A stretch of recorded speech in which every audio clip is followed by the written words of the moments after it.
All right, so we all know Malcolm Butler's made big plays in Super Bowls before. Donovan, we'll come back to you now. Right. Can New England stop Julio? Yeah, well, they can't stop him. They can neutralize him a little bit. And I say this because, you know, you go back to the Super Bowl in which they won against the Seattle Seahawks. What they did was they'll double team when you have a top corner, which I'm not going to put Butler in the category of a Darrelle Revis. But if you have a top corner, you can double team the number 2 receiver, that being Sanu, by having a safety over the top. Then you take away the number 1 receiver by having someone underneath and then also your top corner being over the top. So for me, when I look at this matchup, I know that we love what Julio Jones been able to do, and I'm a big fan of Julio Jones.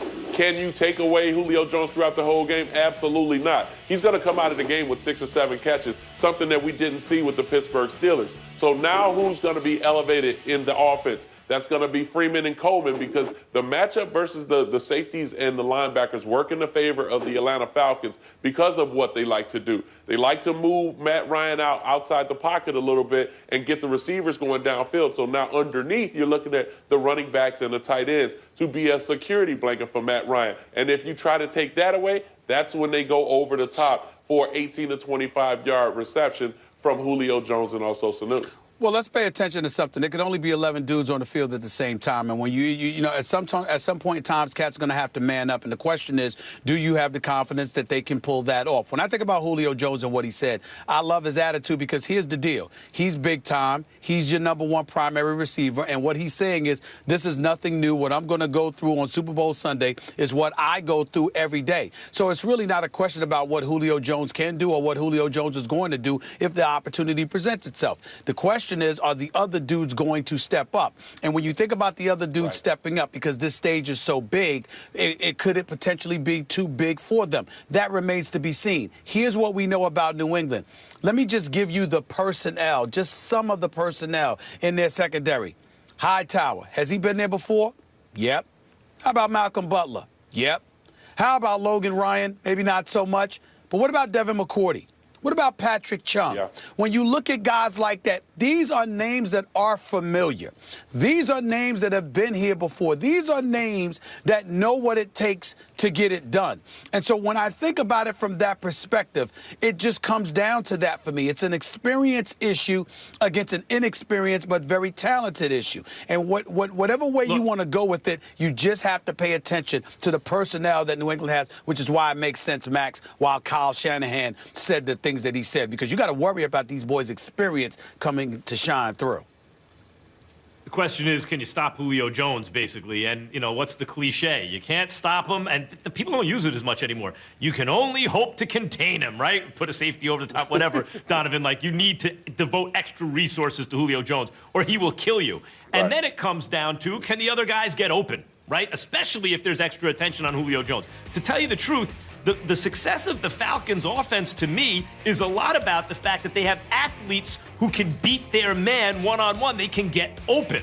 So you got guys open all over the field, and Matt Ryan recognizes that quickly, gets the ball to them quickly and on their steps. Now, if the question is, can you take away the number 1 thing they do? Yes, Bill Belichick, you can't stop him again, but Bill Belichick can scheme in a way, and they have players that Stephen A. just pointed out, in a way, but with the experience and the talent, where you can make Julio Jones, you can diminish him. He can be something. The Patriots will turn him into something possibly less than his best self. But in order to do that, they are going to leave an offense that is used to beating their man to man, used to getting open. You're going to give them an even better chance to do it. And so Sanu and Gabriel, and you mentioned Freeman, obviously, and Coleman, who are already athletic and good and able to do that sort of thing, will now be able to do it a little bit more on the biggest stage. And then it comes down to, you know, can they hold on to the ball? And based on what I've seen this season, I think the answer is yes there, too.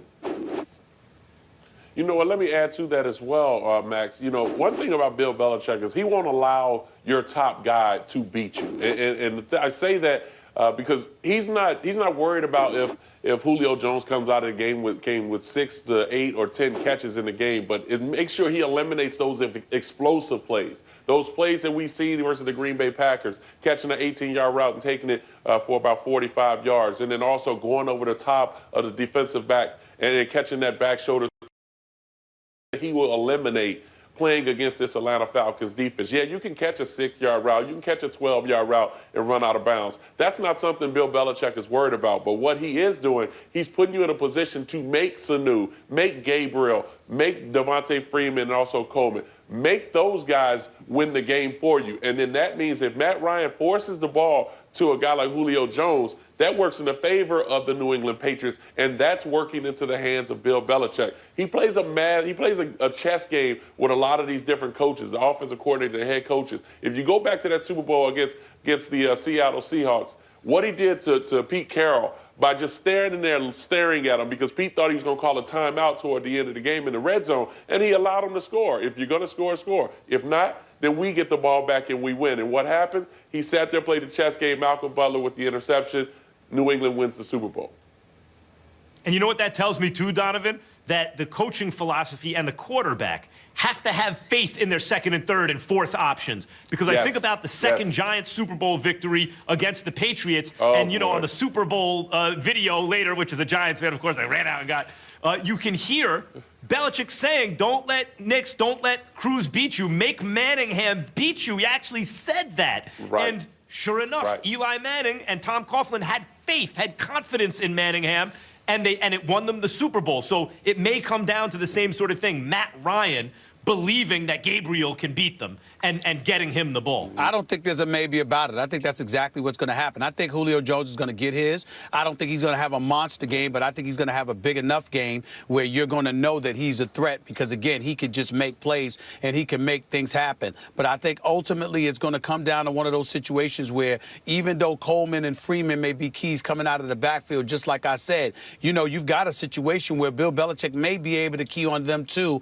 while he's keying on Julio Jones. That's going to make Mohamed Sanu and or Gabriel key components in all of this based on what y'all saying, whether it's a Mario Manningham, whether it's a Plexico Burris catching the winning touchdown, whatever the case may be. Julio Jones is going to have his moments, but somebody else is going to have to step up to deliver the goods for Atlanta.